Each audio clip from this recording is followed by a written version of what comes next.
Hello everyone, today I'm here to review for you Castle Party. This is a 2 to 4 player flip and write style game, but it's not just flipping from a deck. The players actually craft the sort of shape that they're going to be adding onto their maps, which is pretty unique. The game was sent to me, it's by Devir, it was sent to me by Cosmos because they're kind of all one group. Let's go through roughly how the game plays and then I'll give you my thoughts and opinions on the game. So in Castle Party, players are going to be doing the normal sort of flip and write goodness of a shape being added onto your board, and it's made up of, in this case, different very Halloween-y things. So you've got Frankensteins, you've got ghosts, you've got vampires, and they're all going to be added to your sheets, your wipeable whiteboard, in sort of polyomino shapes. But the twist is, on your turn, you turn over the top shape from the deck, and then from your hand of cards, which you've got 3 of, you will start going around the table crafting what that shape is made up of. So let's say it's like the perfect Tetris L shape, and you've got to say start it at the bottom of an upside down L. So you play a vampire there, the next player goes round, they have to play a card adjacent to that, so they start forming out and it goes round, maybe comes back to you to finish it off, and then you go round the players in order.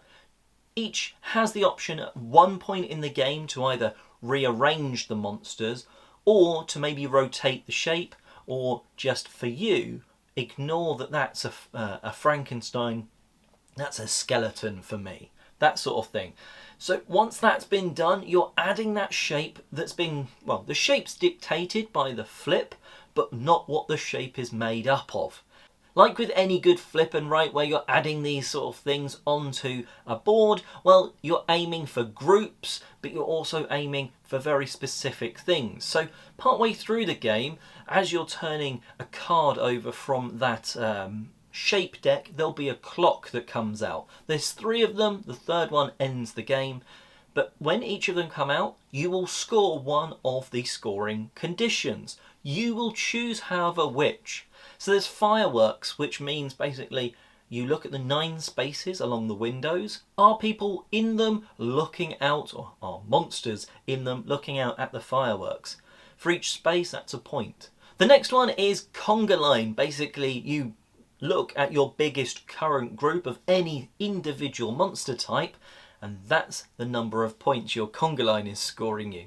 The third one is the king, which basically means you draw the king's crown symbol somewhere, and then going around it, you look for how many unique types of monsters there are, and you get 1 point for each unique one. Now, when you score each, the clock comes out, I might be like, I want to score for the fireworks because I've got 6 of my window spaces covered out of 9. That's not bad.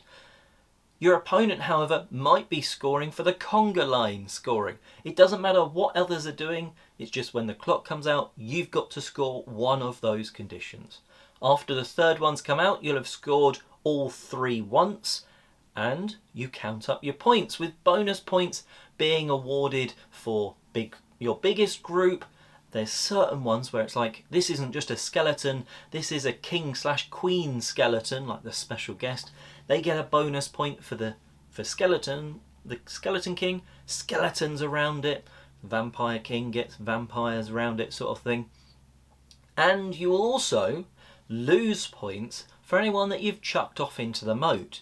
Because unlike a lot of roll and write, flip and write style games where there's a defined area, well, there's a defined area of your castle where the party's going on, but, well, you can leave some out in the moat. So when you're drawing your shape, you can go off the edge of your castle, just slightly. There's a couple of moat spaces all the way around.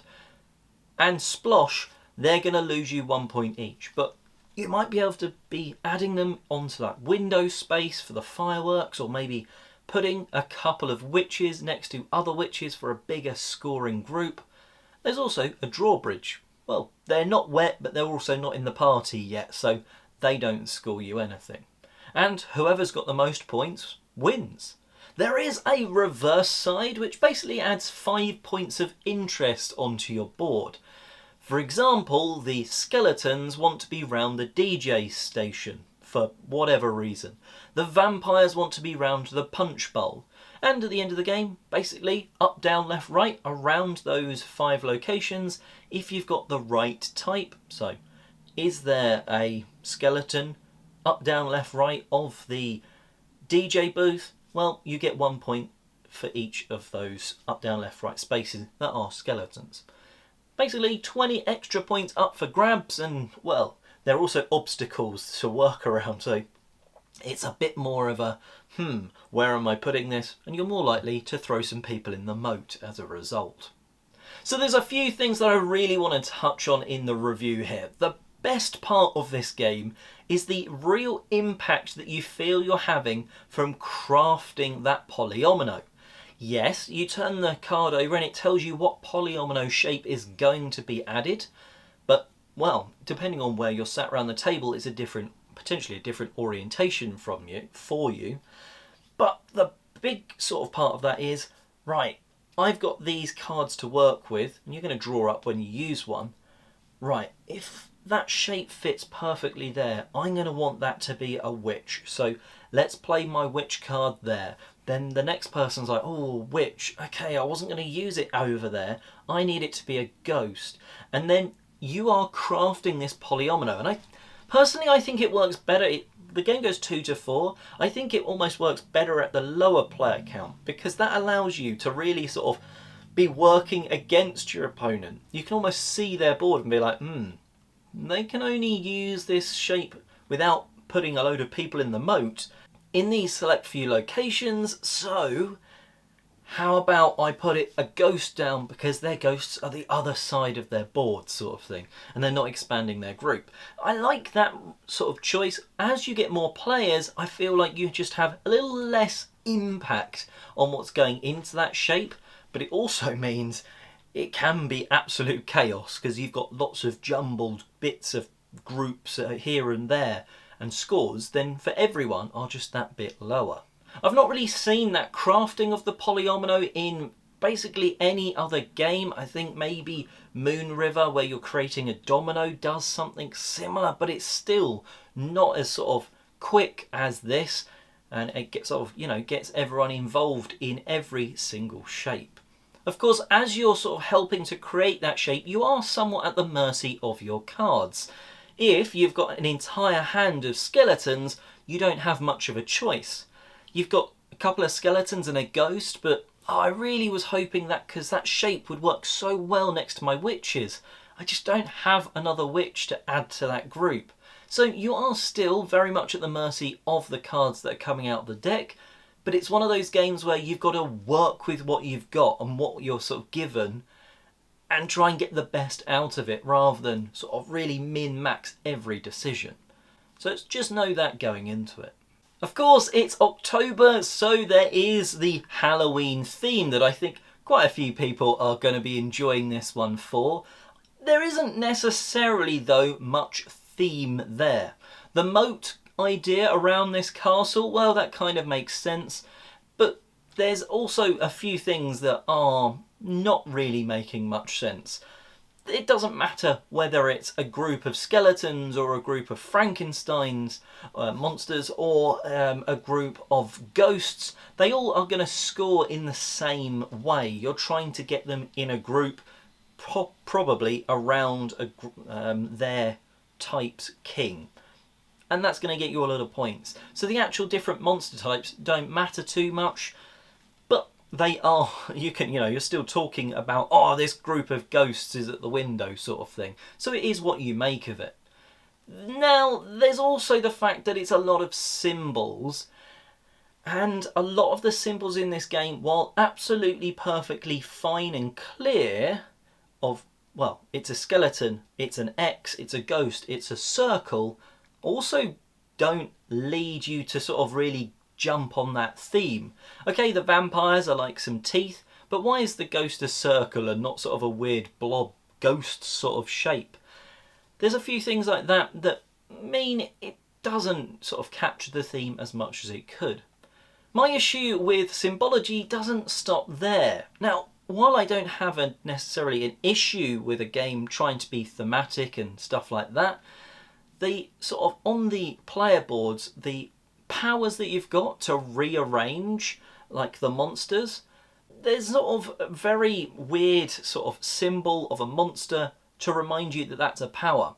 I had to look up what that power was straight away because it just, that symbol on the player board, I had no idea what it meant. And there's two that are very undescriptive of which power is which.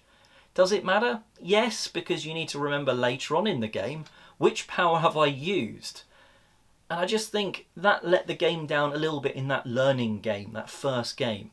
A few games in, oh, it's absolutely fine. Oh, this is the 3 powers, 1, 2, 3, I've used this one sort of thing. But I think that sort of symbology of the powers and even the scoring things just let the game down a bit. Just highlight the windows for the fireworks in a slightly different colour on the player board, or instead of calling it fireworks, put it as in front of windows, just so it was super clear to brand new players. Like I say, game 2, that sort of stuff, not an issue, but it means that it doesn't help you learn the game. It sort of helps you try and get into the theme, and they're coming ahead a little bit. Most of the time, when it's a flip and write, when it's a roll and write, I love the fact that it's a whiteboard and a pen. It just feels that bit more premium. Unfortunately, the pens in our box of Castle Party, they didn't seem to work too well. Now, we swapped them out for some in another game, which we knew were working, and the experience jumped up tenfold. We could easily sort of write on the boards. We knew what the symbols were and everything. It was just odd that the pens included could just have been our box. They did let the experience down a little bit.